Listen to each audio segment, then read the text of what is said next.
За, улсын хурлын гишүүн хэсэг өнөөдөр 4 сарын 27-ны өдөр Ховд аймагт ажиллаж байна. За, тэгээ Ховд аймагт ажиллаж явцдаа Эрдэнэбүрэнгийн 90 мегаваттын усан цахилгаан станцын бас бүтээн байгуулалтын ажилтай ингээд танилцъя гэдээ газар дээр нэрсэн ингээд танилцж байна.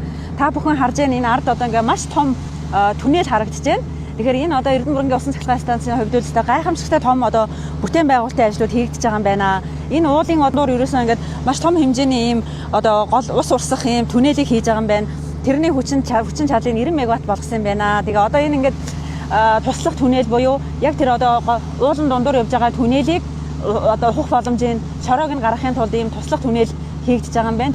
За, Эрдэнэбүрэнгийн усан цахилгаан станцын гол бүтээн байгуулалтын нэг хэсэг болох энэ хоёр том хавцлын хооронд ийм ус хуримтлуулах ийм бомб бетонын ийм бомб хийх яг тэр бодит газар дээр нэрсэн ингээд зогсож байна. Тэгэхээр энэ бомбыг хийснээрээ та бүхэн харж байна. Энд ингээд асар хэмжээний усан сан бий болох юм байна. 1.2 тэрбум метр куб ийм хэмжээний цэвэр усны нөөц энд бий болох юм байна. За, энэ маань бараг 100 км квадрат ийм талбай дээр ийм том хэмжээний усан сан бий болох юм байна. Тэгээ өөрөөр хэлбэл яг нэг ёсны тэр том усан сангийн яг ёроол дээр ингээд зогсож байна гэсэн үг байна. Тэгээ яг гол усан цахилгаан станцыг ажилуулах бомб маань ерөөсөө энд ингээд зурган дээр ингээд харагдаж байна. За, тэгээ та бүхэн харж байгаа энэ ард ингээд маш том хэмжээний ингээд түнэл нөгөө усыг дамжуулах ёстой юм түнэл маань ингээд бүтээн байгуулалтын ажлууд нь бол маш эрчимтэй сайн хийгдэж байна. Ингээд гайхалтай, үнэхээр гайхалтай том бүтээн байгуулалт юм байна.